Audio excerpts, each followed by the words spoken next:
لګېدې دستا تګېدې دلته د هجر اور سوځلې مهجوران خفه خفه د هجر اور سوځلې مهجوران خفه خفه د هجر اور سوځلې مهجوران خفه خفه ستا مینه کې جانان پریشان خفه خفه ستا مینه کې جانان پریشان خفه خفه ډېر شته تیز اورېدلې عاشقان خفه خفه. بسم الله الرحمن الرحيم. الحمد لله رب العالمين حمد الشاكرين. الصلاة والسلام على سيد الأنبياء والمرسلين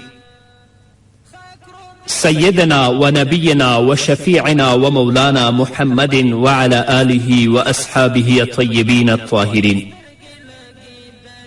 قدرمنو اوریدونکو د ژوند د لارې د خپرونې مینوالو، السلام علیکم ورحمت الله وبرکاته. ستاسو روغتیا او خوشحالي د پاک رب نه غواړم په دې هیله چې د صحت او عافیت جامې پر تن ولرئ او خوشحالي مو په برخه وي. دا دی زه محمد یاسین فهیم د ژوند د لارې د خپرونې په وړاندې کولو کې ستاسو په خدمت کې یم. زموږ د نن ورځې د خپرونې موضوع بیا هم زموږ مسلمانی باید څرنګه وي. درنو اوریدونکو، په هدف د الله په اطاعت او عبادت او په دینی اصولو د پایداری او هم د ګناهونو او فتنو په وړاندې د پایداری په اړه وغږیدو. شاید تاسو پوښتنه وکړئ چې څرنګه کولی شو ثابت قدمه اوسو او وغواړو د پایداری او پر هغې د اغیزمنو عواملو عملی کرښې عمومو. نو دا واورئ چې تاسو د بدلون او تغییر هیلهمن یئ، لږ صبر وکړئ. د مطلب له پیلېدو مخکې هغه انځور چې قرآن د بې ثباتي په اړه بیان کړی دی تاسو ته شرحه کوم. په دغې بیلګه کې هغه مهم عوامل او شرایط بیان شوي چې د دین له لارې څخه د ډیرو خلکو د بیلاري سبب ګرځي، او دا چې ولې تل د ثابت قدمو کسانو شمیر لږ دی. یو عمده شی په دې کې بې باوره عبادت دی. یو ځوان دین ته مخه کړي او په ډیر شور او شوق سره د الله لورې ته پر مخ ځي. هغه په دې پوهیږي چې دینداري ډیره ښه ده او د هغه ژوند ته معنا ورکړې ده. د هغه زیات شوق کولی شي زیاتو خلکو ته بدلون ورکړي یا کولی شي د ټولنې په زیاتو کسانو اغیز وکړي. مګر د لارې په لومړیو کې هغه له ښویېدنې سره مخ کیږي یا داسې مسائل رامنځته کیږي چې له دین څخه د هغه د لرې کېدو سبب ګرځي. په دې ډول چې یو دینداره کس د هغه په حق کې خطا ترسره کوي او هغه ځان ته وایي دا لا دینداره دی. آیا تاسو دغسې خبرې په خپله اورېدلې نه دي؟ په پوره افسوس سره باید ووایم چې موږ دغه خبرې د ډیرو زیاتو خلکو له خولې نه اورېدلي چې خپله ښه دینداره دی، خو چې کله یو بل دینداره کس د ده په حق کې خطا ترسره کړي نو دا وایي چې دا لا دینداره دی چې دا څو کوي، زه د دینداري نه ګرځم. دا بې باوره عبادت دی. یا ښایي د هغه قیمتي او نوي بوټونه چا په مسجد کې غلا کړي وي. په دې کار سره سړی له دین څخه تښتي او وایي له دیندارانو سره تعامل او له مسلمانانو سره ناسته څرنګه چې ګمان کوم نه ده. یا شاید تاسو اوریدلی وي چې ځینې وایي په ظاهره له یو دینداره سړي سره چې د دینداري ادعا یې کوله څه موده اشنا وم، د هغه چلند او سلوک له هغو کسانو سره چې له دین څخه لرې دي هیڅ توپیر نه درلود او له هغه مهال څخه تر اوسه نور له دین او دینداري سره کوم علاقه نه لرل. باید دغو کسانو ته وویل شي چې د خلکو د چلند په خاطر هیڅکله د دین په لاره کې له تګ څخه ډډه مه کوئ او ځان ته شک مه پیدا کوئ. ځکه آیا په ظاهره د دینداره خلکو د یو کس یا یوې وړې ډلې چلند د دغه ستر دین د پرېښودلو لامل ګرځېدلی شي چې تاسو دین پرېږدئ؟ نه، هیڅکله داسې نه ده. حضرت علی کرم الله وجهه فرمایلی دي خلک د حق په معیار سره وسنجوئ، نه حق د کسانو د چلند پر بنسټ. یعنی تاسو باید د انسانانو اخلاق او کړه وړه د حق او دین پر بنسټ وسنجوئ او دا دین دی چې د انسانانو حقوق او کارونه یې ښودلي دي او نیک له بد څخه جلا کوي. مګر په پوره افسوس سره څرنګه مو چې وویل زیاتره خلک د دغه امر پر خلاف عمل کوي. ټول هغه کسان چې د ثبات له لارې څخه لرې شوي دي د خطاب وړ ګرځولي او هغوی د هغوی له غلط کار څخه خبروي. الله رب العزت په صورت حج کې 11 آیت کې فرمایي ومن الناس من يعبد الله على حرف فإن أصابه خير اطمأن به وإن أصابته فتنة انقلب على وجهه خسر الدنيا والآخرة ذلك هو الخسران المبين. او په خلکو کې څوک داسې دي چې په څنګ باندې په اوریدو سره د الله رب العزت بندگی کوي، که ګټه ترلاسه شوه نو پرې ډاډه شو، او چې کوم کړاو پرې راغی نو پر بل مخ راوګرځېد، د هغه دنیا هم لاړه او آخرت هم. دغه د څرګنده خساره او څرګنده تاوان. آیا غور مو وکړو چې د دنیا او آخرت زیانمنتیا د دغسې کسانو په برخه ده، نو خپله دنیا او آخرت د غیر معصومو انسانانو د خطاګانو په خاطر مو ورانوئ او د کسانو د چلند په خاطر له دین او عبادت څخه لاس مه اخلئ. فکر وکړئ، یو سړی د الله رب العزت لورې ته مخه کړې ده او خپلو عبادتونو، دعاګانو او زاریو کې زیادښت راولي، ځکه چې له الله څخه غواړي څو د هغه کارونه تیار او برابر کړي. دغسې کس یا په کوم مهم امتحان کې برخه اخلي، یا واده کوي، یا دا چې غواړي الله هغه ته زیاته شتمنۍ او زیات مال ورکړي. الله رب العزت د خپل بخونکي صفت پر بنسټ د هغه اړتیا پوره کوي او څه چې غواړي الله هغه ورکوي. مګر هغه کس چې کله خپلو غوښتنو ته ورسیږي په تدریج سره له عبادتونو سره خپله اړیکه سستوي او په دنیایي کارونو باندې د بوختیا له امله د دین په لاره کې خپله پایداري له لاسه ورکوي.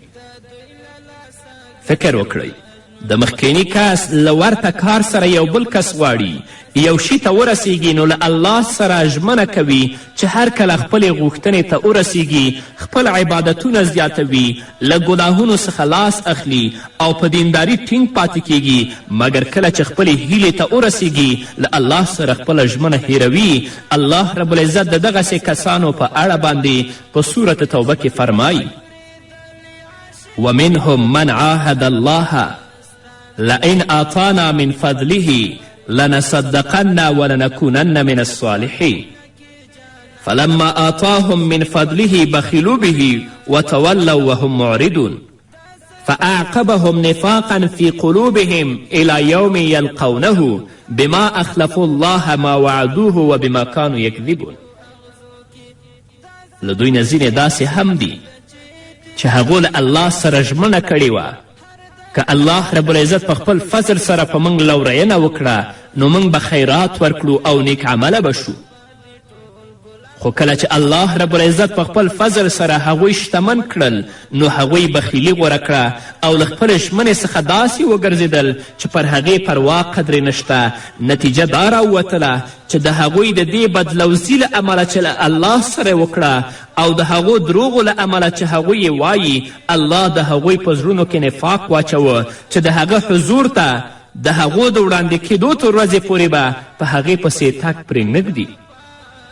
په واقعیت کې ډیر بد تصویر دی.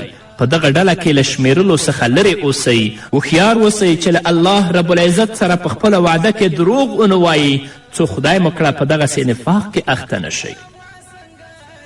فکر وکړئ، یو کس د الله لورې ته مخ کړي او د دیني کارونو ترسره کولو ته ډیر عجیبه شور او شوق پیدا کوي، له خپلې دینداري څخه ډیر خوشحاله دی او هر وخت له خلکو سره د دین په اړه خبرې کوي، مګر یوې ډلې له هغه څخه مخ اړولی دی او د هغه په ځورېدو لاس پورې کوي. کله کله ان د خپلو ملګرو لخوا مسخره شوی یا د خپلو نږدې دوستانو لخوا تر فشار لاندې راځي، په همدې خاطر له خپلې دینداري څخه لاس اخلي او خپل ثبات لاسه ورکوي. یا هغه خور چې د حجاب په کولو پابنده ده مګر د شاوخوا ملګرو او دوستانو د آزار او زورولو له امله خپل ثبات او پایداري په تدریج سره له لاسه ورکوي. باید له دغسې کسانو څخه وپوښتل شي چې په خپل ایمان کې تر څومره اندازې رښتینې دي. الله رب العزت د دغسې کسانو په اړه په سورت عنکبوت کې فرمایي ومن الناس من یقول آمنا بالله فاذا اوذی فی الله جعل فتنة الناس کعذاب الله. له خلکو نه څوک داسې دي چې وایي موږ پر الله رب العزت باندې ایمان راوړ، خو کله چې هغه د الله په معامله کې وځورول شو نو هغه د خلکو لخوا اچول شوې ازموینه د الله د عذاب په څیر وګڼله. آیا دغسې ستومانه سړي دا هیر کړي دي چې پیغمبر صلی الله علیه وسلم د خلکو د بلنې په لاره کې څومره ځورېدنې زغملې دي او د هغه ټول آزار او کړاو برعکس چې د مخالفینو له لاسه لیدلو هیڅ کله په هغه محبت او شوق کې کمښت رانغی چې د الله د دین او د خلکو د دعوت په تړاو درلود او هر وخت فرمایل ای پروردګاره زما قوم وبخه ځکه چې هغوی ناپوه دي. بیا خپل کار بیرته په پاک زړه او ټینګ هوډ سره پیلوه. د بېثباتي بیلګه دا ده چې سړی وروسته له کلونو دینداری او عبادت څخه په خپل وجود کې د ایمان خوږوالی درک نه کړي او عبادت ورته ستومانوونکی وي. د دغسې کس لپاره عبادت په عبادت یعنی په تکراري عمل بدل شوی او د هغه په ترسره کولو کې هیڅ خوند نه ترلاسه کوي. په واقعیت کې د عبادت روح چې خوځنده او خوشحالوونکی دی په دغه ډول کسانو کې شتون نه لري. الله رب العزت د دغسې کسانو په اړه فرمایي ألم يأن للذين آمنوا أن تخشع قلوبهم لذكر الله وما نزل من الحق ولا يكونوا كالذين أوتوا الكتاب من قبل فطال عليهم الأمد فقست قلوبهم وكثير منهم فاسقون. آیا د ایمان راوړونکو لپاره لا تر اوسه پورې هغه وخت نه دی راغلی چې د هغو زړونه د الله له ذکر نه ویلی شي او د هغه د نازل کړي حق په وړاندې سر ښکته کړي او هغوی د هغو خلکو په څیر نشي چې هغو ته مخکې کتاب ورکړی شوی و، بیا چې یوه اوږده موده ورباندې تیره شوه نو د هغو زړونه سخت شول او نن له هغو نه زیاتره فاسقان شوي دي. اوس باید موږ او تاسو له ځانه پوښتنه وکړو چې موږ څرنګه یو؟ زموږ خوشو او خضو چیرته ده؟ آیا د دې وخت را رسېدلی نه دی چې زموږ زړونه هم په لرزه راشي او د الله رب العزت په وړاندې خاشع او عاجزه اوسو؟ نو هیڅکله د خلکو د بد عمل لپاره د خپل ثبات او استقامت له لاسه مه ورکوئ. تاسو دینداره یاستئ، په دینی اصولو او احکامو باندې پابند یاستئ چې کله د یو بل دینداره نه تاسو بد عمل وینئ نو د هغه بد عمل دی د دې لامل نشي چې تاسو په خپله دینداري او ثبات له لاسه ورکړئ. یا کله چې تاسو جماعت ته ځئ او په جماعت کې د ستاسو قیمتي بوټونه څوک غلا کوي وړي نو تاسو به دا نه وایئ چې مسلماني داسې وي چې تاسو هم د خپل ثبات او استقامت له لاسه ورکړئ نور جماعت ته مه ځئ. ځکه چې اسلام په خلکو باندې نه پیژندل کیږي بلکې خلک په اسلام باندې پیژندل کیږي. الله دې موږ ته ثبات او استقامت را په برخه کړي. په همدې هیله درنو اوریدونکو نور به واورو خو د یوې دمې نه وروسته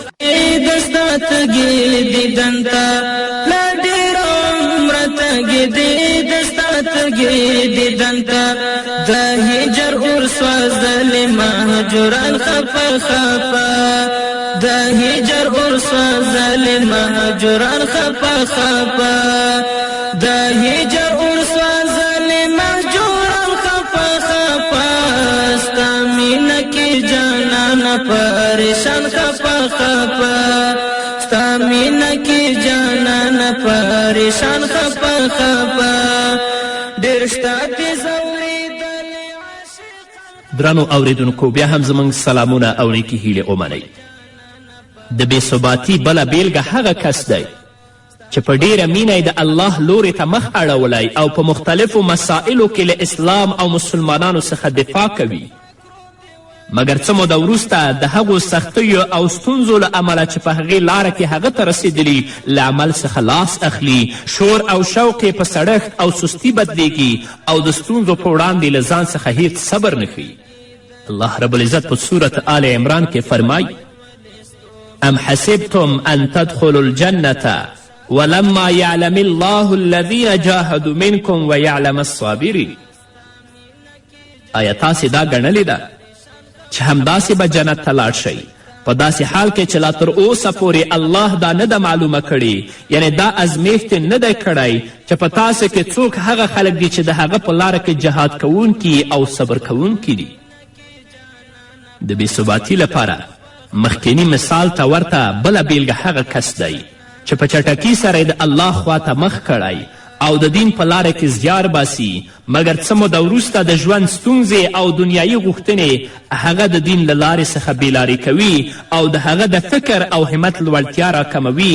الله رب العزت په سورة توبه کې فرمایي: یا ایها الذین آمنوا ما لکم اذا قیل لکم انفروا فی سبیل الله اثقلتم الی الارض اردیتم بالحیاة الدنیا من الآخرة فما متاع الحیاة الدنیا فی الآخرة الا قلیل. ای مؤمنانو، پر تاسې څه شوي دي چې کله تاسې ته د الله په لاره کې د وتلو لپاره وویل شول نو تاسې په ځمکه درانده کښېناستلی؟ آیا تاسې د آخرت په مقابل کې د دنیا ژوند غوره کړی؟ که داسې ده نو تاسې ته دې معلومه وي چې د دنیوي ژوندانه دا ټول وسایل به په آخرت کې ډیر لږ راووځي. څومره سخته ملامتیا چې عین زړونه په لرزه راولي. د هغو کسانو لپاره سخته رټنه ده چې څه موده یې د ایمان لار وهلې او بیا پرته له پایداري درېدلي دي، یا خدای مو کړه لارې بدل کړې ده او د هغې په برعکس لار روان دي. شاید تاسو پوښتنه وکړئ چې څرنګه کولی شو ثابت قدمه اوسو. باید ووایم چې په واقعیت کې په څو شمیرلو ټکو کې د ثبات او پایداري د عواملو او سببونو بیانول ډیر سخت کار دی. نه پوهیږم له کومه یې پیل کړم او څرنګه هغه وړاندې کړم. غوره ده د لارې له پی څخه خبرې وکړم. لومړی لازمه ده چې د اسلام له دین څخه سم او بشپړ فهم ولرو، څو د کمزوري، خطا او له تک څخه د ګرځېدو ښکار نشو او د هغه څه ارزښت په سمه توګه وپیژنو چې غوره کړي مو دي. دویم، د ثابت قدمو نیکانو په ځانګړي ډول د الله د پیغمبرانو د سیرت لوستل دي. د لوړ همت، ټینګ هوډ او د روښانه فکرونو د خاوندانو کیسې او په دې منځ کې په ځانګړي ډول د الله رب العزت د رسول صلی الله علیه وسلم سیرت ډیر اغیزمن دی. الله رب العزت دغه مهم ټکی د هود سورت په 120 آیت کې زموږ پیغمبر صلی الله علیه وسلم ته یاد کړی او فرمایي: وكلا نقص عليك من أنباء الرسل ما نثبت به فؤادك وجاءك في هذه الحق وموعظة وذكرى للمؤمنين. او ای محمده، دا د پیغمبرانو کیسې چې موږ یې تا ته اورو، دا هغه شیان دي چې د هغو په وسیله ستا زړه ډاډه کوو.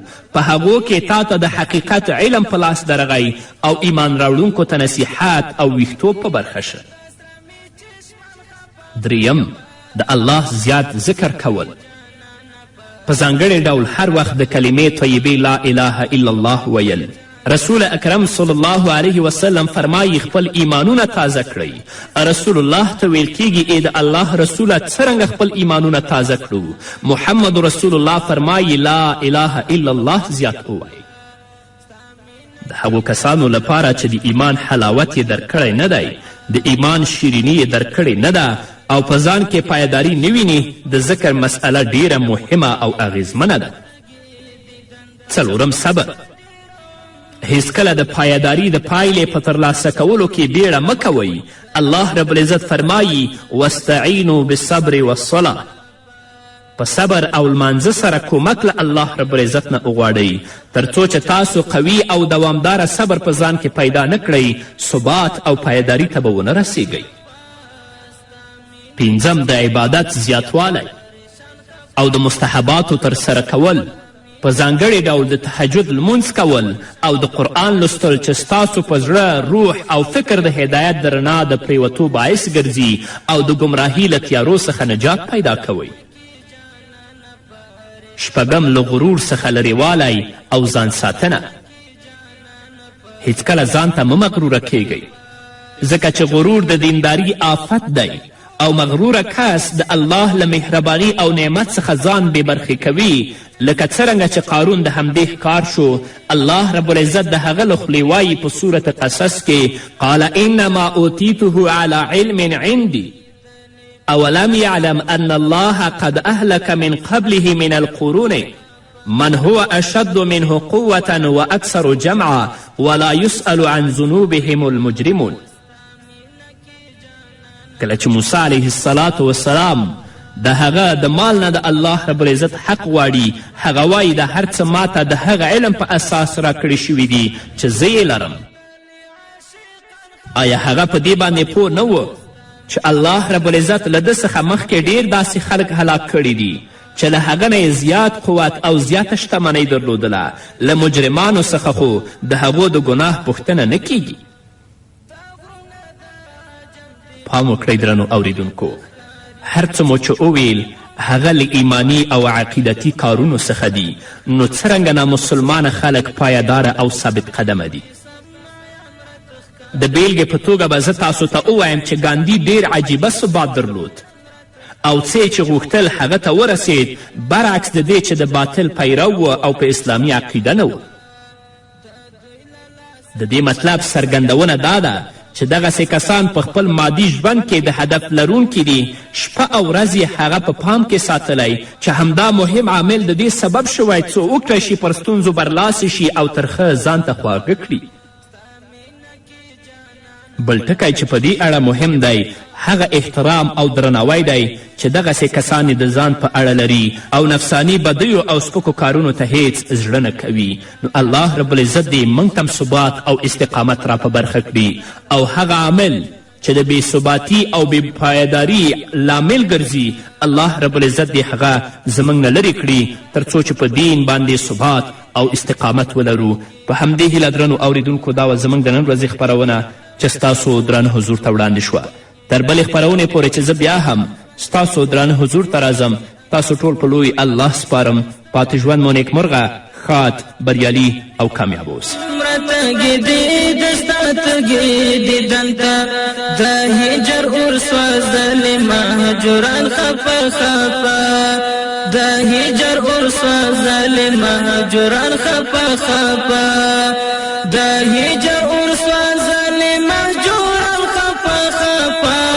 ستا مینه کې جانان پریشان خفه خفه، ستا مینه کې جانان پریشان خفه خفه.